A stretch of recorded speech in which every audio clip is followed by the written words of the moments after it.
O livro de Apocalipse não é apenas diferente dos outros livros do Novo Testamento, mas em termos de conteúdo, ele também é distinto.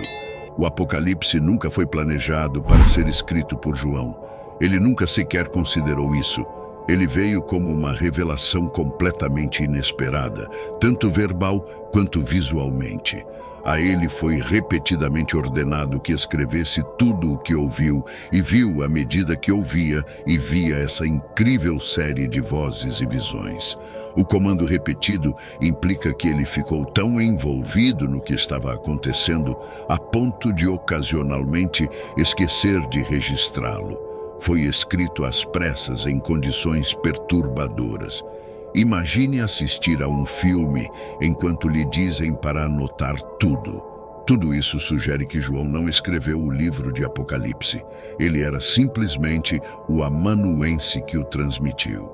Então, quem era o autor exato? A mensagem lhe foi entregue frequentemente por anjos. Este livro, mais do que qualquer outro no Novo Testamento, merece o nome Revelação. A palavra grega traduzida na primeira frase é apocalipsos, que deu origem ao substantivo apocalipse e ao adjetivo apocalíptico, agora mais comumente usado para descrever outras obras de estilo e conteúdo semelhantes. A palavra raiz significa desvelar. É o ato de remover uma cortina para revelar o que estava escondido, como na revelação de uma imagem ou placa. No contexto das Escrituras, é a revelação daquilo que está escondido do homem, mas conhecido por Deus. Algumas coisas estão ocultas do homem, a menos que Deus escolha revelá-las a ele. Após a abertura dos selos, os cavaleiros aparecem.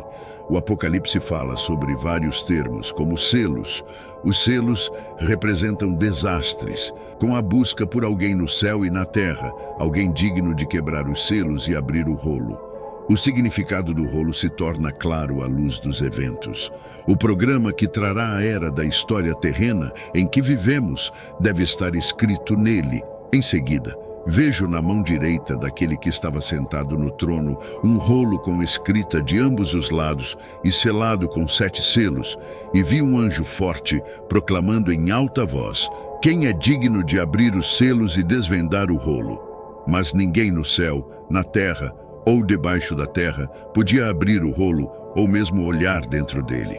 Eu chorava e chorava porque ninguém foi encontrado digno de abrir o rolo ou olhar dentro. Então um dos anciãos me disse: "Não chore, eis o leão da tribo de Judá, a raiz de Davi, que venceu para abrir o livro e os seus 7 selos." E vi um cordeiro, parecendo que tinha sido morto, de pé no centro do trono, circundado pelos 4 seres viventes e pelos anciãos. O cordeiro tinha 7 chifres e 7 olhos, que são os 7 Espíritos de Deus enviados por toda a terra. Ele veio e tomou o rolo da mão direita daquele que estava assentado no trono. E quando o cordeiro o tomou, os 4 seres viventes e os 24 anciãos prostraram-se diante dele. Cada um deles tinha uma harpa e taças de ouro cheias de incenso, que são as orações dos santos. Cristo foi o único considerado digno de abrir o rolo, o título de propriedade do universo, em Apocalipse capítulo 5. Ao quebrar os 7 selos do rolo, cada selo revela uma nova manifestação do juízo de Deus sobre a terra durante o período da futura tribulação. Apocalipse 6, 1, 2. Eu vi quando o cordeiro abriu o primeiro dos 7 selos, e ouvi um dos 4 seres viventes dizer com uma voz como de trovão: "Vem!" Olhei, e diante de mim estava um cavalo branco, e o seu cavaleiro tinha um arco. Foi-lhe dada uma coroa, e ele saiu vencendo e para vencer. Um cavalo branco é mencionado na passagem. O animal significa um período sem precedentes de paz internacional, uma paz falsa que será de curta duração. Essa paz será resultado de uma sucessão de falsos messias que culminarão no anticristo. Mateus 24, 3, 5. Agora, enquanto ele estava sentado no Monte das Oliveiras, os discípulos aproximaram-se dele em particular e disseram: "Dize-nos quando acontecerão essas coisas, e qual será o sinal da tua vinda e do fim dos tempos?" Jesus respondeu: Cuidado que ninguém os engane, pois muitos virão em meu nome dizendo, eu sou o Cristo, e enganarão a muitos. Os 4 cavalos e seus cavaleiros não são destinados a representar indivíduos específicos, mas sim forças no mundo. No entanto, alguns acreditam que este cavaleiro é o anticristo, apesar do fato de que ele será a figura principal. A tese de João é que o mundo inteiro o seguirá, pois todos estão fascinados em alcançar essa paz fictícia.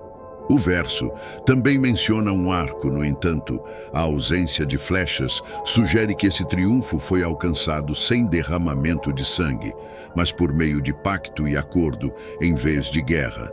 Daniel 9, 24-27. 70 semanas estão decretadas para o teu povo e a tua santa cidade, para fazer cessar a transgressão, para dar fim ao pecado, para expiar a culpa, para trazer a justiça eterna, para selar visão e profecia e para ungir o Santo dos Santos.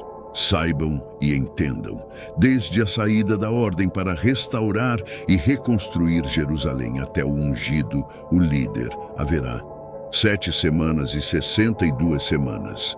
Ela será reconstruída com praças e trincheiras, mas em tempos de adversidade. Depois das 62 semanas, um ungido será morto, mas sem qualquer sucesso. A cidade e o santuário serão destruídos por um governante que virá.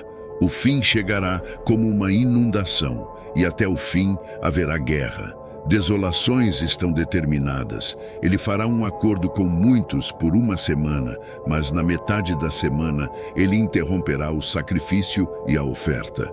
Sobre a asa de abominações virá aquele que desola, até que a destruição decretada seja derramada sobre ele. Diz o autor, foi-lhe dado, após ser eleito pela população global a qualquer custo, o anticristo governará toda a humanidade em um golpe sem derramamento de sangue. Em seguida, ele conquistará o mundo inteiro. Quando o cordeiro abriu o segundo selo, ouviu o segundo ser vivo dizer, vem. Então saiu outro cavalo vermelho, e ao seu cavaleiro foi dado tirar a paz da terra, para que os homens se matassem uns aos outros, e foi-lhe dada uma grande espada. Um cavalo vermelho está presente na passagem. A cor vermelha significa a tragédia da guerra. Nações se levantarão contra nação e reino contra reino. E haverá fomes, pestes e terremotos em vários lugares. Mateus 24:7. Este cavalo e seu cavaleiro têm o poder de causar estragos globais através do uso de armas de destruição em massa. No entanto, tão horrível quanto este juízo seja, ele será apenas o começo dos sinais do juízo de Deus e passará rapidamente. Mateus 24:8, Marcos 13, 7:8, Lucas 21:9. Pois nação se levantará contra nação e reino contra reino, e haverá fome, pestilência e terremotos em vários lugares. Todos esses eventos são apenas o princípio das dores. Mateus 24:8. Quando você ouvir falar de guerras e rumores de guerras, não se assuste. É necessário que tais coisas aconteçam, mas ainda não é o fim, pois nação se levantará contra nação e reino contra reino. Haverá terremotos em vários lugares e também fome. Estas coisas são o início das dores. Marcos 13, 7 e 8. Mas quando ouvirem falar de guerras e agitações, não tenham medo.